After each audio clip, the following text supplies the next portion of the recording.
Hi everyone, we're going to try this again. You know how technology is. This is Denise again from Ask the Planners 30 Days to Us live video series, How to Plan Your Wedding in 30 Days. So today we're going to talk about how to create and manage your guest list. Welcome to all our live viewers and welcome to all our replay viewers that will look at this later on today or tomorrow.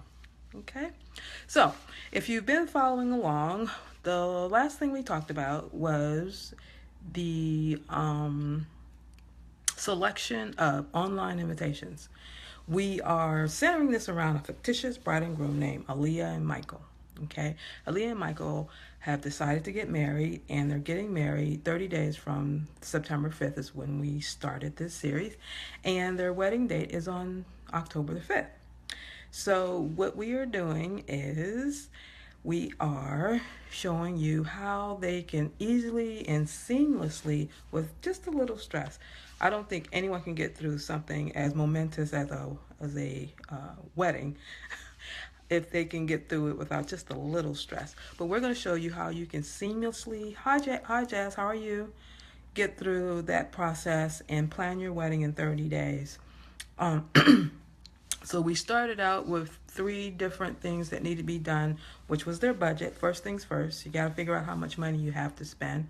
They found their venue, the Moshulu, and they also decided on a few other things. Okay, so they found their budget and they decided on invitations. Because as soon as you find your venue, then it's time to let people know. So they decided on save a dates, and they chose an online save a date company called Greenvelope. So if you want to hear more about that, then just check out our day 5. That was day 5 series, which was yesterday.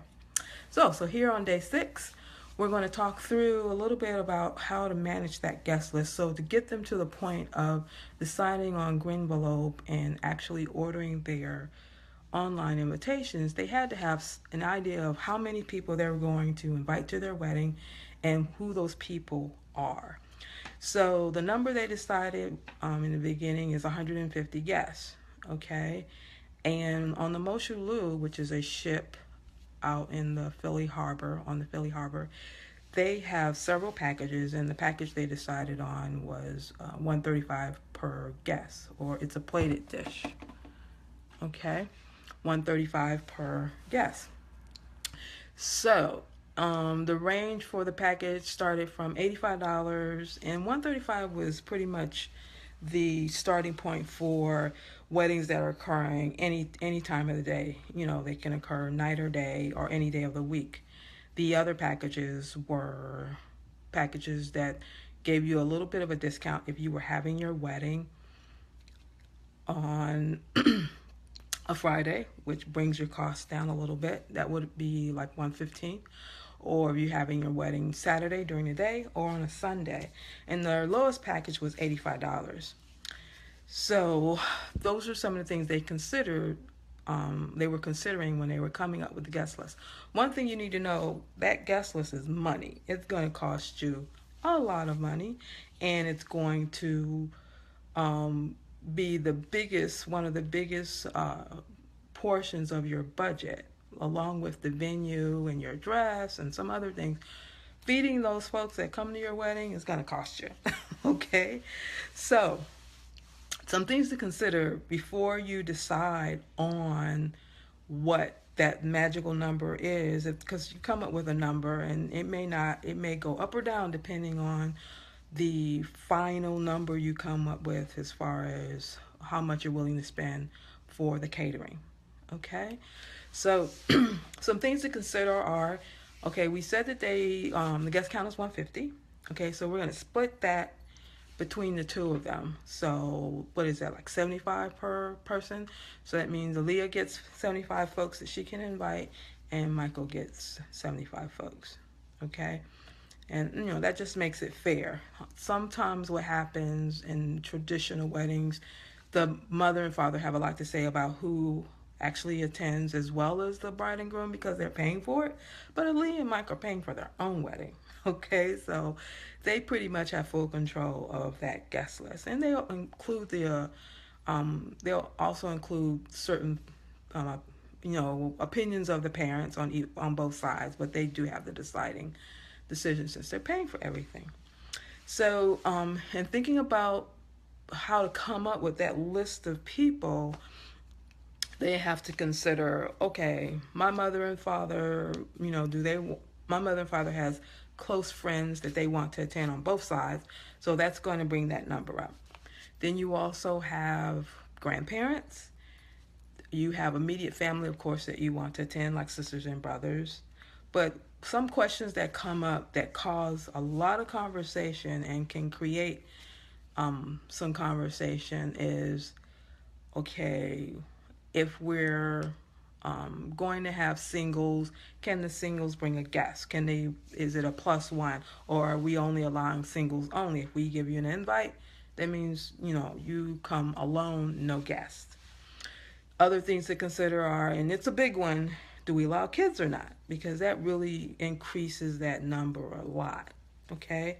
So, one thing I want to do before we get into that is let me show you what they're using to manage their guest list. So, of course, once they come up with all these names, they're just going to, because when you first do this, you just go down the line and just start writing down who you would like to attend your wedding. And that's what they did on both sides. And they utilize, once they got that, all those folks that they wanted to attend, they use, as with what we've been using all along, our planner. So I'm opening it up. I like to show and talk about things. So let me do that. Okay, there it is. So I'm going to switch to Aisle Planner. And here it is. Okay, so there's Aaliyah and Michael. They finally have a little face, so you can see what they look like. All right, so here's their guest list. So our planner comes with a cool guest list where you can keep track of all those guests.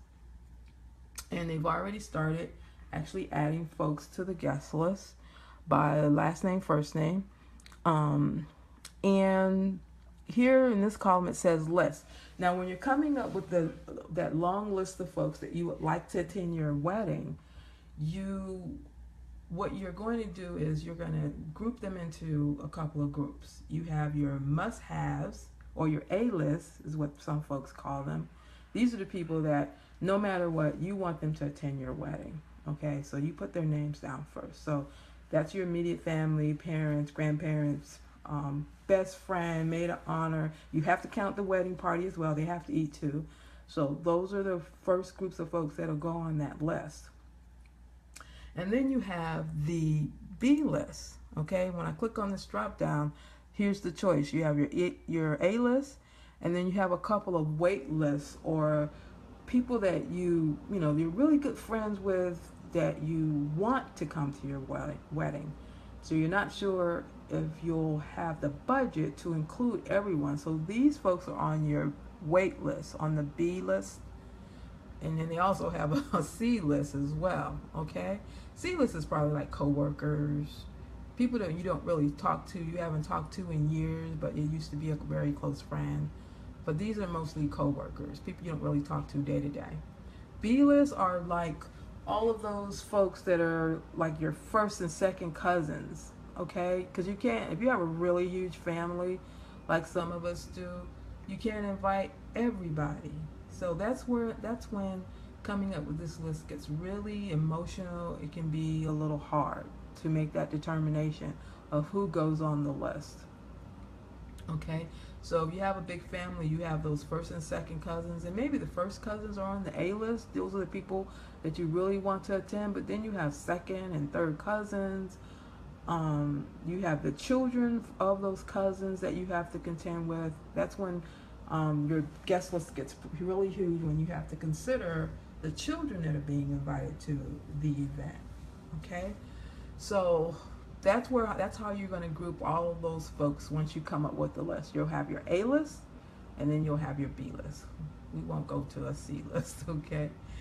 And and then one way that you can also group, you can group individually here, and this is how they decided. One, that means you're just going to count each person individually. Or if I click on change view over here in the right hand corner, change view, it gives you the option to group your list by families. Okay, so the Petersons, the Johnsons, the Gaskins, etc. Okay, and they call them guest parties. But what we've done is we're going to view them by individual guests. It's just a little easier. All right, and then based on the different columns, what we've done here is all of them are available for you to view, each column. Okay, but as far as you wanting to keep track of the RSP number, the response, role, etc., whether someone has a wheelchair, high chair or not, those are all optional. A notes column, and it also gives you the ability to add other columns that you don't see. So you can customize this guest list to appear in whatever way is best for you.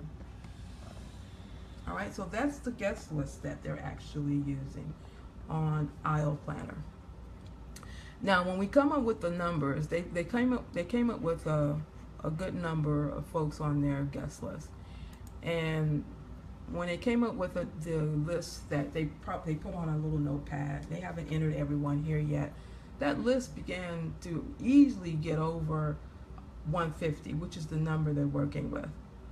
So they decided to crunch the numbers, because this is when it gets real and realistic. Now remember, when they came up with their budget is, where is that? Click on the budget tab. Their budget is sitting at $20,000. That's what they estimated would be their budget for the wedding.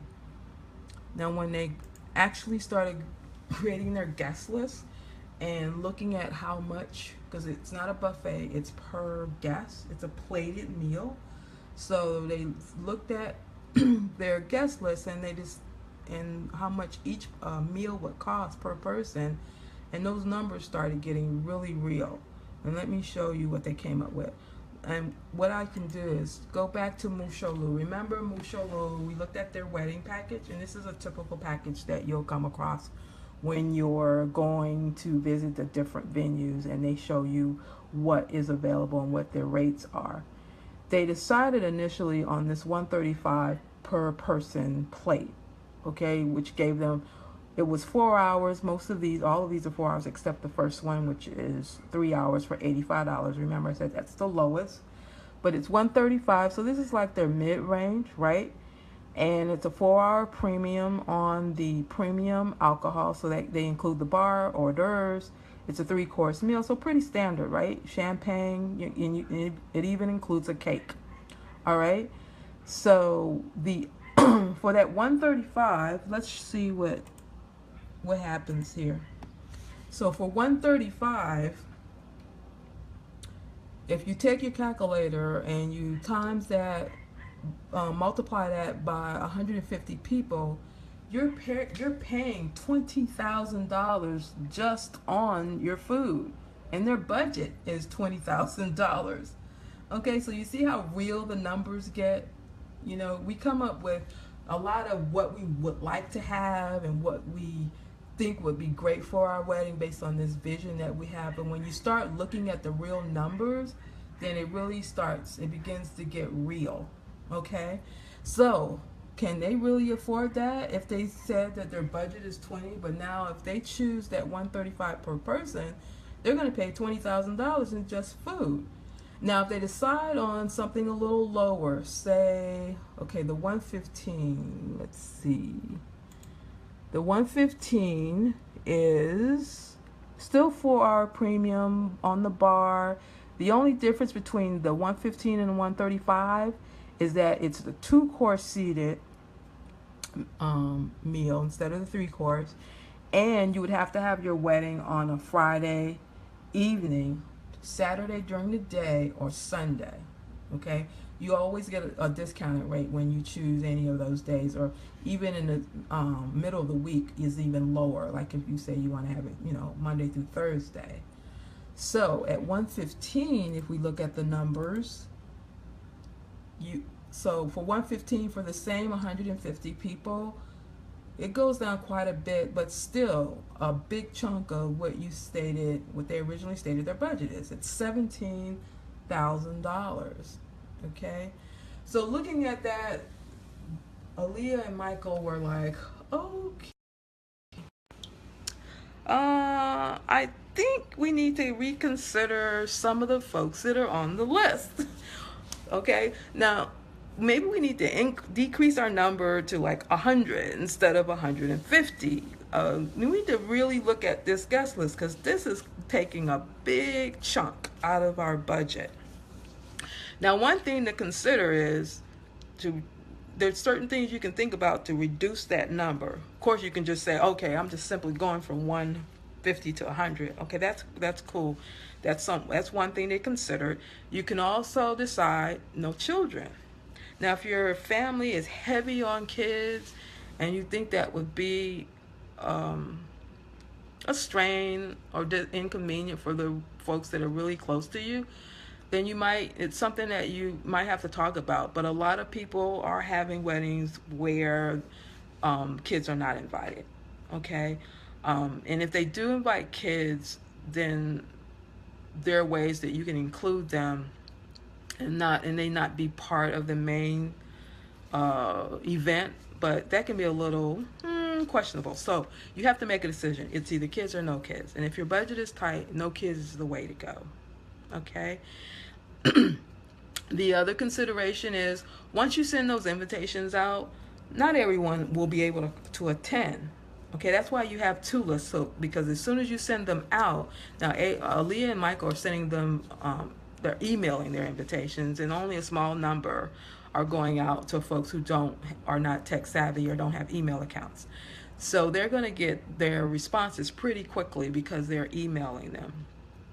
Now, a lot of people won't be able to attend because they have other events. So usually what happens, you send out 100, you might just get 90 people or 85 people that will actually attend. So what you can do is move those people from the B list, the people that you wanted to attend, your friend from high school that you really don't talk to that often, but she has to come, or maybe a coworker that you hang out with every day for lunch. Those are the folks on that B list. A second cousin that you would like to attend, move them up to the A list when you don't get you get a no response on those folks on your main list or your A list. Okay? So, a lot to think about. The guest list can be a little it's a big conversation between the bride and groom, even when it involves the family, the immediate family, your mother and father, because even though it's your day, they feel like it's a big part of them and it's a big event in their lives as well. And they have very close friends that they would like to attend. So those are those extra people that you have to consider and add to the list. So these conversations can they can be a little stressful in trying to please everyone and include everyone, and so that you have the day that you envision. So just a little bit to chew on in reference to the considerations that things that you have to consider when coming up with that list, how to determine who goes on the list, and also each person on that list costs money. And that's one thing people don't realize when they are on your list to attend your wedding and they don't RSVP, they don't show up, but you still have to pay for them. So you have to manage that list from beginning to end, from the time that you create it until the end of the RSVP period, which we'll talk about much later.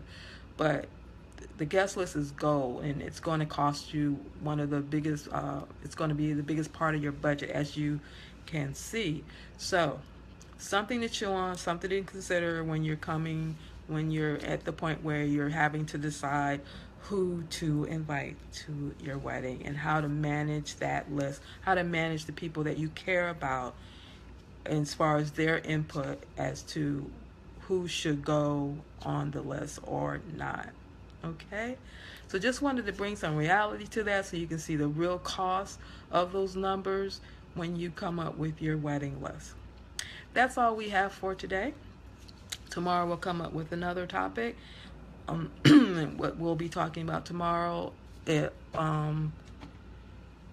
is invitations. So we talked about save the dates, but we also want to talk about wedding invitations. They're handled a little different. And some people, even though they may have a short period to work with, still want wedding invitations along with the save the dates. So we'll talk through that, show you how to actually manage and create those, and just give you a little bit more information to show you how a wedding can be managed, planned in 30 days. Thanks. You have a good night, and we'll see you tomorrow. Bye.